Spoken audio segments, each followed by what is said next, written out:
కడవరి కాలం అనే మా ఆధ్యాత్మిక కార్యక్రమానికి మిమ్మల్ని అందరినీ ఆహ్వానిస్తున్నాం. శాశ్వతమైన ప్రేమతో మనల్ని ప్రేమిస్తున్నారు యేసు ప్రభువు వారు. మన కొరకు ఆయన సిలువ మీద ప్రాణం పెట్టారు. ఆయన నమ్మిన వారు అందరికీ కూడా ఉచితంగా రక్షణ ఇస్తున్నారు. ఆ ప్రేమ గల యేసు ప్రభు త్వరలో వస్తున్నారు రెండోసారి లోకానికి. ఆయన నమ్మిన వారు అందరినీ పరలోకం తీసుకెళ్తారు. ఆ ప్రేమ గల యేసు ప్రభు నామంపేట మిమ్మల్ని అందరినీ కూడా మన కడవరి కాలం కార్యక్రమానికి ఆహ్వానిస్తున్నాను. ప్రియ సోదరి సోదరులారా, ప్రభు యొక్క ఉచితమైన కృపను బట్టి మనల్ని అందరినీ కూడా ఈ నెలాఖరు వరకు కూడా నడిపించారు. ప్రభుకు స్తుతులు చెల్లిస్తున్నాం. ఇది మనము సియోను పర్వతం గురించి ధ్యానించబోతున్నాం బైబిల్ గ్రంథాన్ని. దీన్ని ఇంగ్లీష్లో మౌంట్ జాయన్ అంటారు. అనేకమైన విషయాలు ఉన్నాయి కనుక వచ్చే కార్యక్రమంలో కూడా మరికొన్ని విషయాలు మనం నేర్చుకోబోతున్నాం సియోను పర్వతం గురించి. ప్రార్థన చేసుకుని ఈ దిన వాక్యంలో కొనసాగుదాం. ప్రార్థన. పరిశుద్ధ ప్రేమ గల మా తండ్రి, మమ్మల్ని, మా కుటుంబాలని, మా సంఘాలని, మా ప్రాంతాలని ఈ నెలాఖరు వరకు నడిపించారు. వందనాలు చెల్లిస్తున్నాం ప్రభా. మీ ప్రత్యేకమైన కృపా సన్నిధి మాతో ఉంచవలసిందని ఈ వాక్యాన్ని అర్థం చేసుకోవటానికి మీ పరిశుద్ధాత్మను మాకు అనుగ్రహించి మీ ఆత్మతో మమ్మల్ని నింపి ఈ లోతైన మర్మాలు అర్థం చేసుకునే కృప మాకు దయచేయవలసిందని వాక్యాన్ని వీక్షిస్తున్న ప్రతి వ్యక్తిని ఆశీర్వదించండి.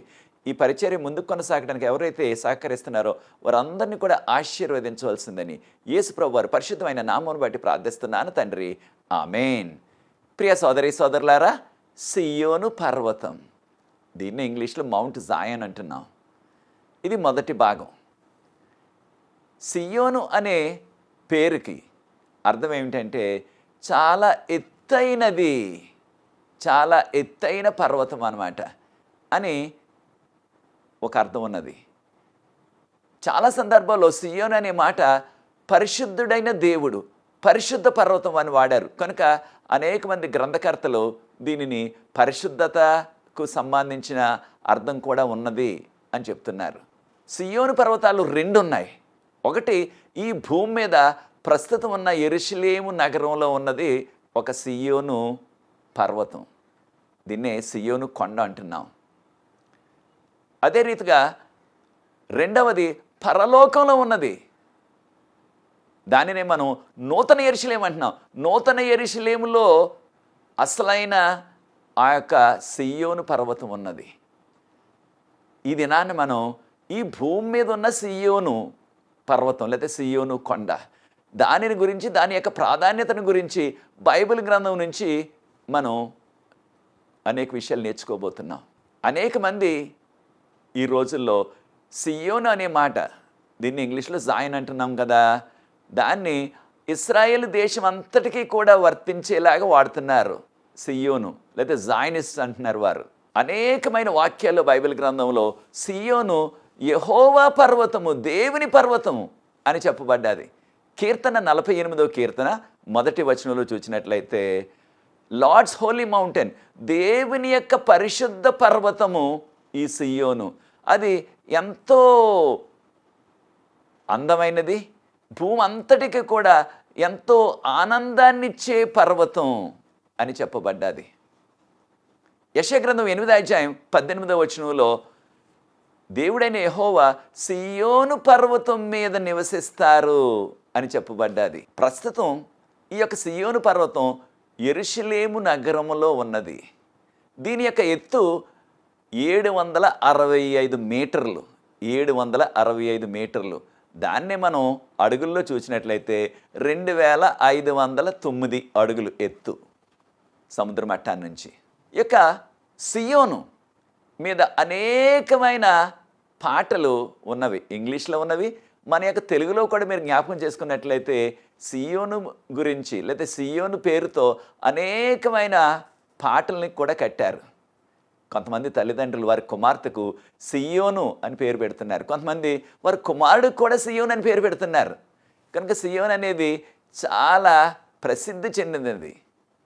మనకి కీర్తన 125వ కీర్తన 125వ కీర్తన 1వ వచనంలో గమనించినట్లయితే ఎవరైతే యెహోవాను నమ్ముకుంటారో, ఎవరైతే దేవుని నమ్ముకుంటున్నారో వారు ఎన్నడూ కూడా కదల్చబడని సియోను పర్వతం వలె ఉంటారు ప్రియ సోదరి సోదరులు, ఈ ఆధ్యాత్మిక పఠాన్ని మనం నేర్చుకోవాలి.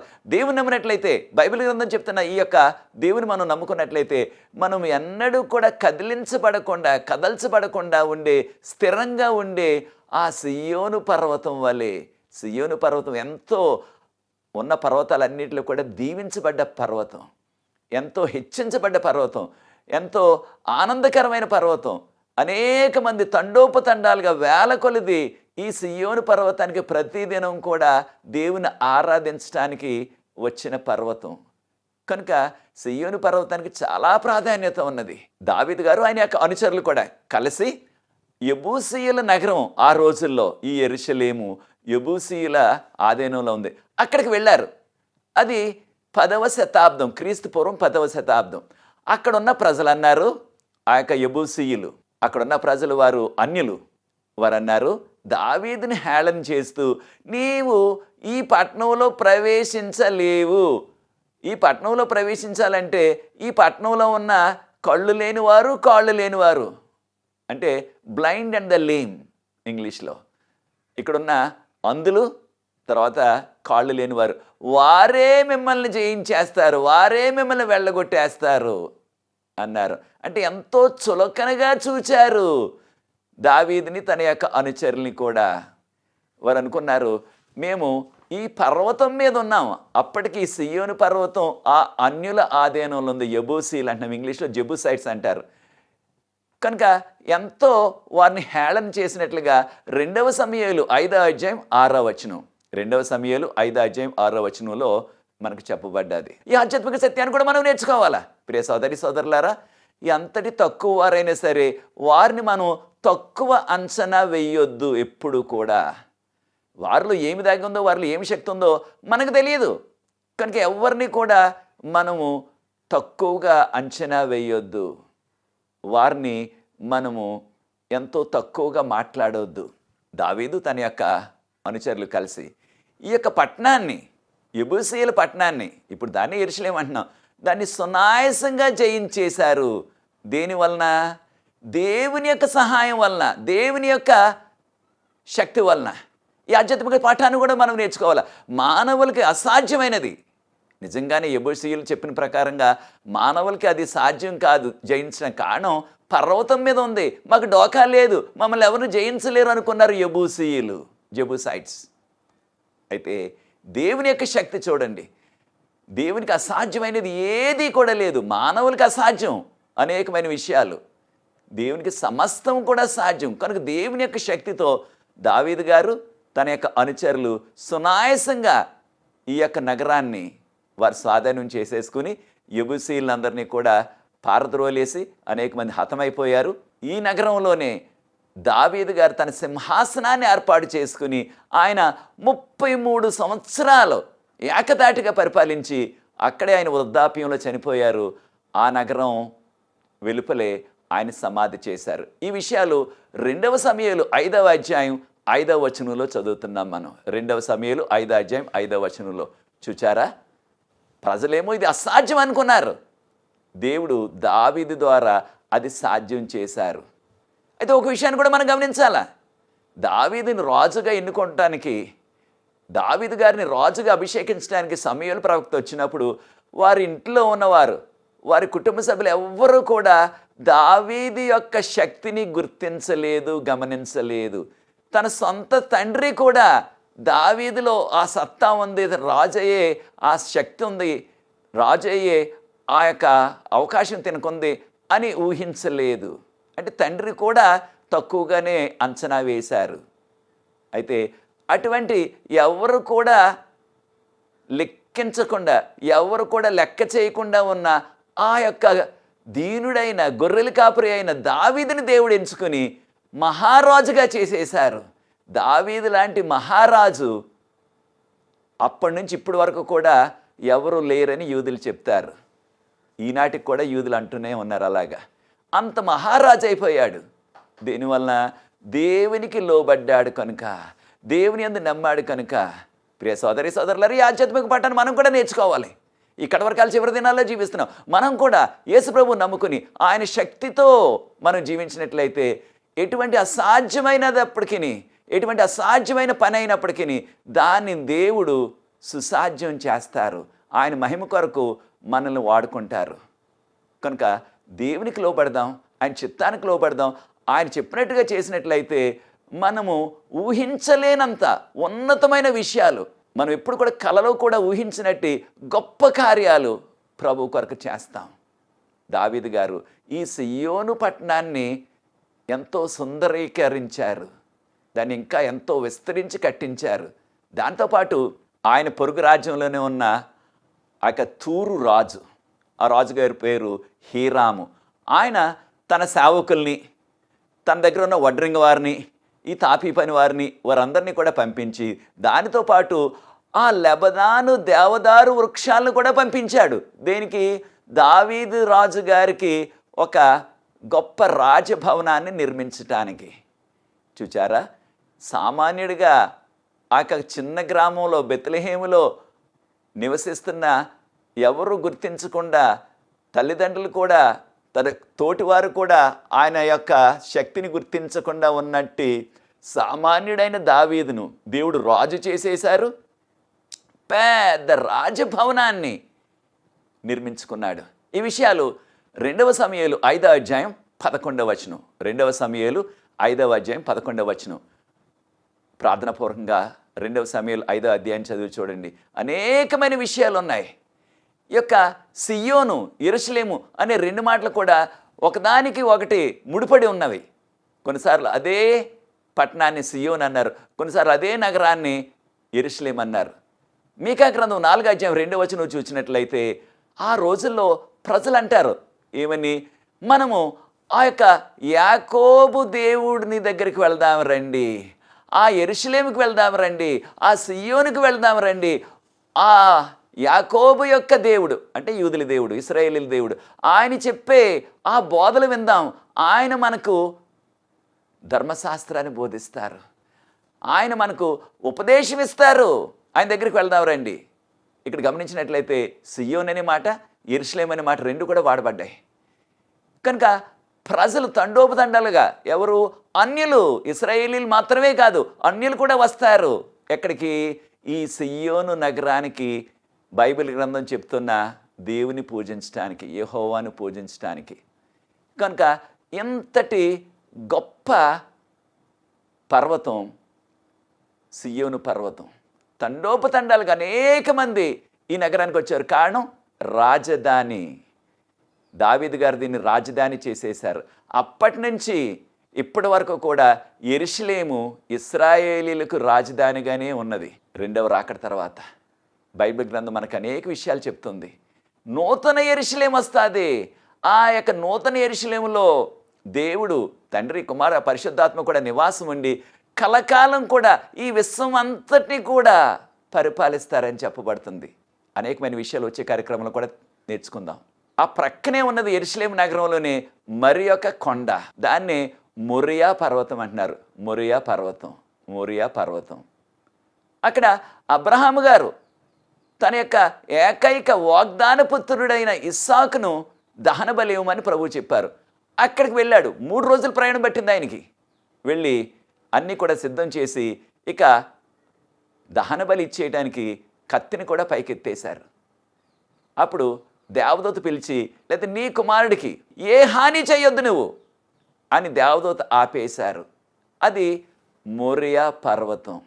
ఈ యొక్క మొరియా పర్వతం, ఈ యొక్క సియోను పర్వతం, మొరియా పర్వతం, సియోను పర్వతం ప్రక్కనే ఉన్నవి. ఈ 2 పర్వతాలకున్న ప్రాంతం అంతా కలిసి మనం యెరూషలేము నగరం. ఈనాడు అధునాతనంగా ఆ చుట్టుపక్కల ప్రాంతాలన్నిటికీ కూడా విస్తరించిపోయింది ఈ యొక్క యెరూషలేము నగరం. దావీదు గారి కాలంలో ఒక మహా విపత్తు వచ్చింది. దాన్నే మహమ్మారి అంటున్నాం మన భాషలో, ఇంగ్లీష్లో ప్లేగ్ అన్నారు. అది వచ్చినప్పుడు దానిని ఆపటానికి దేవుడు ప్రత్యక్షమయ్యారు మధ్యాకాశంలో.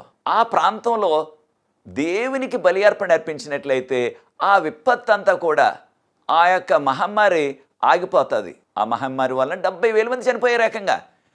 2వ దినవృత్తాంతాలు 3వ అధ్యాయం 1వ వచనంలో దావీదు రాజు గారు చూసింది ఏంటంటే, అక్కడ ఒక వ్యక్తి యొక్క కళ్ళం ఉన్నది. తన యొక్క పంటలన్నీ కూడా చక్కగా నూర్చుకునే కళ్ళం ఉన్నది. ఆయన పేరు వర్ణాను. ఆయన యెబూసీయుడు, అంటే అన్యుడు, కానీ విశ్వాస అయ్యాడు. తన యొక్క ఎద్దులు రెండు కూడా బలి అర్పణ కొరకు ఉచితంగా ఇచ్చేశాడు. తన ప్రాంతాన్ని కూడా, ఆ యొక్క స్థలాన్ని కూడా ఇచ్చేశాడు. కానీ రాజుగారు నాకు ఉట్టినే వద్దు, డబ్బులు ఇస్తానని డబ్బులు ఇచ్చేశారు. విశ్వాస అయిపోయాడు అన్యుడైన యెబూసీయుడు కూడా, వర్ణాను. అక్కడ ఎప్పుడైతే దావీదు గారు బలి ఇచ్చారో అప్పుడు వెంటనే ఆ తెగులంతా కూడా ఆగిపోయింది. మొరియా పర్వతం మీద అది కూడా జరిగింది. ఆ స్థలంలోనే ఎక్కడైతే దావీదు గారు ఇక బలి అర్పణ చేస్తే తెగులంతా కూడా వెంటనే ఆగిపోయిందో, దానిని యెహోవా మందిరం కట్టడానికి దావీదు గారు ఏర్పాట్లు చేశారు. అప్పుడు దావీదు గారితో ప్రభు అన్నారు, నీ యొక్క హస్తాలో ఎంతో రక్తాన్ని చిందించాయి, నీ శత్రువుల రక్తాన్ని, కనుక నీవు కట్టడానికి వీల్లేదు, దీన్ని నీ కుమారుడు కట్టాలన్నారు. దేవుని యొక్క మాట ప్రకారంగానే సొలొమోను రాజు గారు 1వ రాజులు 6వ అధ్యాయం 1వ వచనం నుంచి మనం గమనించినట్లయితే, ఆయన రాజు అయిన తర్వాత 4వ సంవత్సరం, సొలొమోను రాజు గారి యొక్క పాలనలో 4వ సంవత్సరంలో ఈ యొక్క యెహోవా మందిరానికి పునాది వేశారు. దానికి కావాల్సిన ఏర్పాట్లన్నీ కూడా తన తండ్రి అయిన దావీదు గారు చేసేశారు. ఆయన ప్రభువునందు నిద్రించారు. దానిని ఆయన కట్టడం ప్రారంభించారు. అది యూదుల యొక్క 2వ నెల 2వ దినాన్న.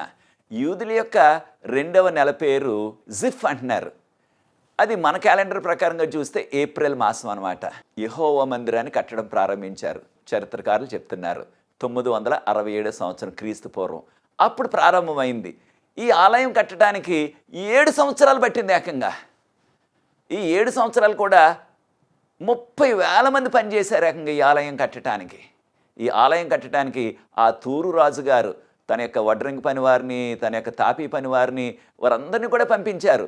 పని చేసిందేమో ఇశ్రాయేలీలు, దీనికి కావాల్సిన అవసరమైన కూలి పనులన్నీ కూడా చేశారనమాట. అప్పుడు సొలొమోను రాజు గారి యొక్క 11వ సంవత్సరపు పాలన, అప్పటికి ఈ యొక్క ఆలయం సిద్ధమైపోయింది. సొలొమోను రాజు గారు దీనిని ప్రభువు కొరకు ప్రతిష్ఠించారు. మొరియా అనే పర్వతానికి అర్థం ఏంటంటే దేవుని యొక్క మాటలను బోధించే స్థలము, దేవుని యొక్క కట్టడలు బోధించే స్థలం అని దానికి అర్థం ఉన్నది. దేవుని యొక్క ఆలయం నిర్మించిన ఆ ప్రాంతం అంతా కూడా, ప్రాంగణం అంతా కూడా 37 ఎకరాలు. ప్రస్తుతానికి ఆ యొక్క ఆలయం అంతా ఎప్పుడో శిథిలమైపోయింది, 2000 సంవత్సరాల క్రిందట దాదాపుగా. అప్పటి నుంచి ఖాళీ స్థలంగానే ఉంది. ఆ ప్రాంతంలోనే ఒక మాస్క్ను కూడా కట్టేశారు తర్వాత కాలంలో ముస్లిం సోదరులు. అది చాలా వివాదంలో చిక్కుకొని ఉంది. ఈ యొక్క పర్వతం 740 మీటర్ల ఎత్తని మనకు లెక్కలు చెప్తున్నాయి. 740 మీటర్ల ఎత్తు. అది అడుగుల్లో చూసినట్లయితే 2431 అడుగులు, 2430 అడుగులు అనమాట. ఇక్కడే కదా దావీదు, ఈ యొక్క పర్వతం మీదే కదా అబ్రహాం గారు తన కుమారుని అర్పించడానికి తీసుకొచ్చారు. దేవుడు అర్పించొద్దన్నారు. తర్వాత కాలంలో ఆలయం కట్టిన తర్వాత ప్రతి దినం కూడా అనేకమైన గొర్రె పిల్లల్ని, మేక పిల్లల్ని బలి అర్పణ ఇచ్చారు పాప పరిహారం కొరకు. అబ్రహాము తన కుమారుడిని బలి ఇవ్వటానికి తీసుకొచ్చిన ఆ యొక్క ప్రాంతం ఏమైపోయింది తర్వాత కాలంలో? ప్రతిదినం కూడా పాపాలని పరిహరించడానికి అనేక మంది వారి సొంత పాపాల నిమిత్తం ఆ గొర్రె పిల్లల్ని తీసుకొచ్చి అర్పించారు.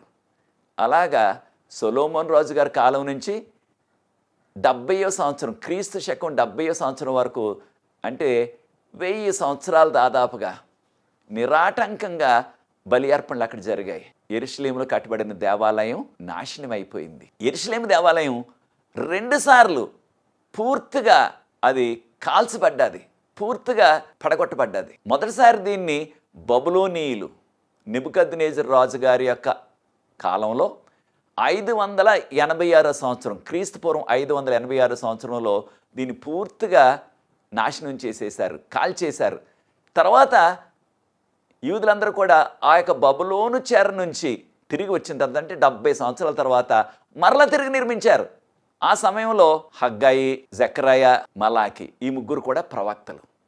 ఆ కాలంలో మరలా తిరిగి కట్టబడ్డది. అదే ఆలయం యేసు ప్రభు కాలంలో కూడా ఉన్నది. యేసు ప్రభు వెళ్ళిపోయిన తర్వాత 40 సంవత్సరాలకి యేసు ప్రభు ముందుగానే చెప్పినట్లుగా ఆ యొక్క ఆలయం, యెరూషలేము నగరం అంతా కూడా పూర్తిగా నాశనం చేసేశారు రోమా సొసైటీ. యెరూషలేములో ఉన్న దేవాలయం, యెహోవా మందిరం అంటున్నాం దీన్ని, అది మరలా తిరిగి కట్టబడతాదా?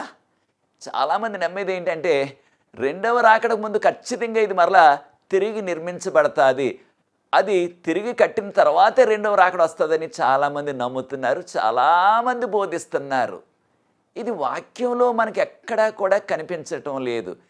ఇది కట్టిన తర్వాతే రెండవ రాకడ వస్తుందని సాతానుడు ఈ రీతిగా అనేక మంది క్రైస్తవుల్ని బోధకుల్ని కూడా మబ్బి పెట్టేసి మోసం చేసేస్తున్నాడు. అంటే యేసుప్రభువు మనకు చెప్పిన వివరాలు ఏంటంటే మత్తయి సువార్త 24:14 ఈ రాజ్య సువార్త సకల రాష్ట్రాలకి సాక్షార్థంగా చాటించబడాల, అప్పుడు వస్తుంది అంతం, రెండవ రాకడ అన్నారు. ఎక్కడ కూడా యేసుప్రభువు వారు కానీ తన శిష్యులు కానీ తర్వాత పౌలు గారు కానీ ఈ ఆలయం మరలా తిరిగి నిర్మించబడుతుంది, అప్పుడు వస్తుంది రెండవ రాకడని ఎవ్వరూ ఎక్కడా చెప్పలేదు.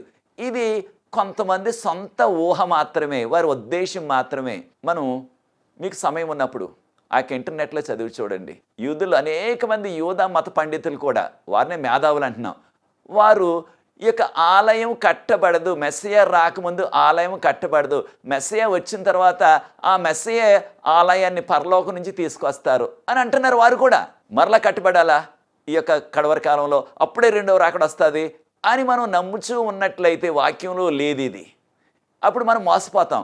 కానీ ఏంటి, అది కట్టబడదు, కట్టబడకుండా ఉంటే ఇంకా రాకడ రాదు, ఇంకా కట్టలేదు కదా అని మనం నిర్లక్ష్యం చేసేసి మనం పరలోకం వెళ్లకుండా సాతాను మోసం చేసే ఆ ప్రమాదం చాలా ఉన్నది. కనుక ప్రియ సోదరి సోదరులారా, ఈ యొక్క సాతాను వలలో మనం పడిపోవద్దు. ఇది కట్టిన తర్వాతే రెండవ రాకడ వస్తుందని ఎక్కడా చెప్పబడలేదు. ఇది కొంతమంది ఊహిస్తున్నారు అంతే.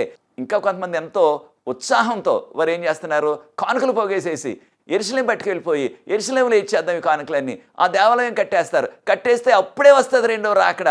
ఆలయం కట్టడానికి మనం కూడా మన కుటుంబం తరఫున ఒక ఇటుకైనా సరే మనం అక్కడ వెయ్యాలా మన కుటుంబం తరఫున అన్నట్టుగా వారిని ప్రోత్సహించి చాలామంది కానుకలు పోగేస్తున్నారు. ప్రియ సోదరి సోదరులారా, అది కట్టినట్లయితే ఏం జరుగుతుంది, మరలా బలి అర్పణలు రోజు వందల కొలది వేల కొలది బలి అర్పణలు అర్పించేస్తారు ఆ యొక్క గొర్రెల్ని మేకల్ని. అప్పుడు యేసుప్రభు మన కొరకు చేసిన సిలువ త్యాగానికి ఏమన్నా విలువ ఉందంటారా? యేసుప్రభు ఒకేసారి చనిపోయారు దేవుని యొక్క గొర్రె పిల్లగా. హెబ్రీయులకు రాసిన పత్రిక 10:10 యేసుప్రభు ఒకేసారి చనిపోయారు. ఇక ఆయన చేసిన సిలువ త్యాగం మనందరి పాపాలను క్షమించడానికి సరిపోతుంది. కనుక మరలా ఇంకెవ్వరూ కూడా బలి అర్పణలు చేయవలసిన అవసరత లేదు. ఆలయం కట్టడానికి దేవుడు అనుమతించరు, ఆలయం కట్టబడదు. అది ఎంతో వివాదాస్పదంగా ఉన్నది ప్రస్తుతం ఆ స్థలం. ఇంకోటి కూడా యూదులు ఏమంటున్నారంటే, అది కట్టాలంటే మళ్ళీ ప్రవక్తలు రావాలి కనీసం.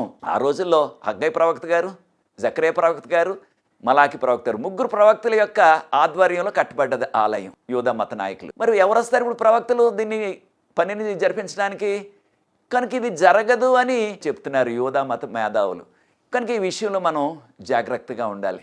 యేసుప్రభు వారు ఈ లోకంలో ఉన్నప్పుడు ఆయన యొక్క సిలువ వేయటానికి ఇక కొద్ది రోజుల ముందే ఒక కొరడాను పట్టుకుని ఆ ఆలయాన్ని ఒక వ్యాపార కేంద్రంగా చేసేస్తే అక్కడున్న పశువుల్ని అక్కడున్న కొవ్వుల్ని అన్నిటిని కూడా ఆయన తరిమేసి అక్కడి నుంచి అక్కడ డబ్బు చిల్లరిస్తున్న వారిని అందరూ కూడా అక్కడి నుంచి పారద్రోలేశారు.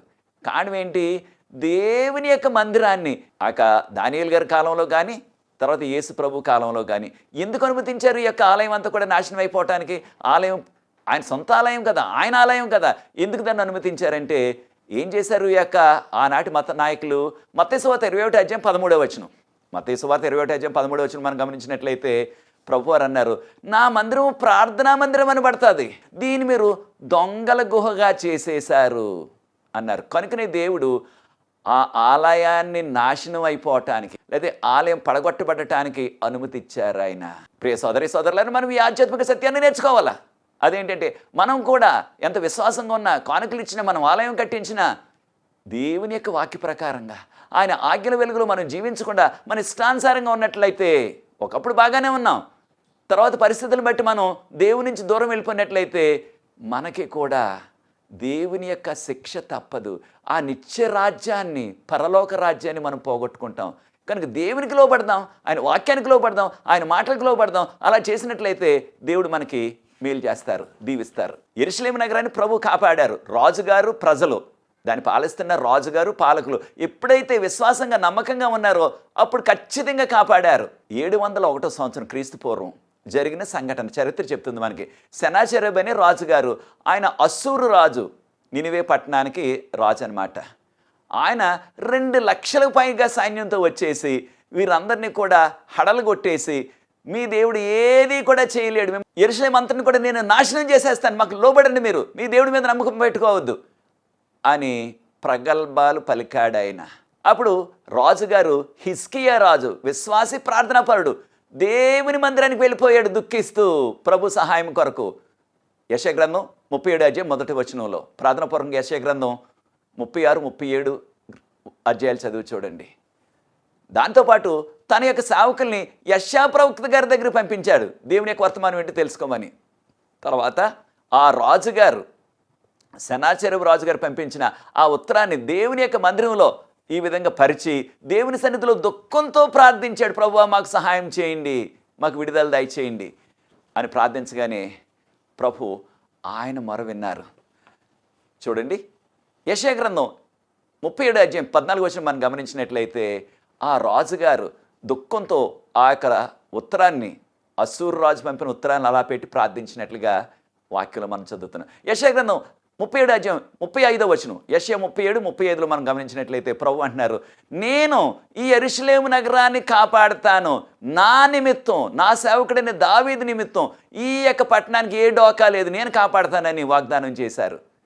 యెషయా గ్రంథం 37 అధ్యాయం 36వ వచనం చూసినట్లయితే, దేవుడు తన దూతను పంపిస్తే ఆ దూత రాత్రి వేళ ఆ అస్సూరు సైన్యంలో ఉన్న బలాఢ్యులైన వారు 185,000 మంది, 1,85,000 మంది హతం చేసేశాడు దేవదూత. ఉదయం లేచేటప్పటికి ఎక్కడ చూసినప్పటికీ సైనికులు శవాలైపోయి పడిపోయి ఉన్నారు. దాన్ని చూసిన రాజు సెనాచెరబు తక్కిన కాస్త మిగిలిన వారు పారిపోయారు అక్కడి నుంచి.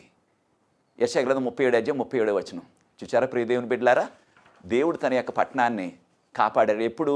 వారు నమ్మకంగా ఉన్నప్పుడు, వారు దేవుని మాటలు పట్టించుకోకుండా, ఆయన ఆజ్ఞలు పట్టించకుండా వారు ఇష్టానుసారంగా జీవించారు కనుక యెరూషలేము కాలిపోయింది, యెరూషలేము నాశనం అయిపోయింది.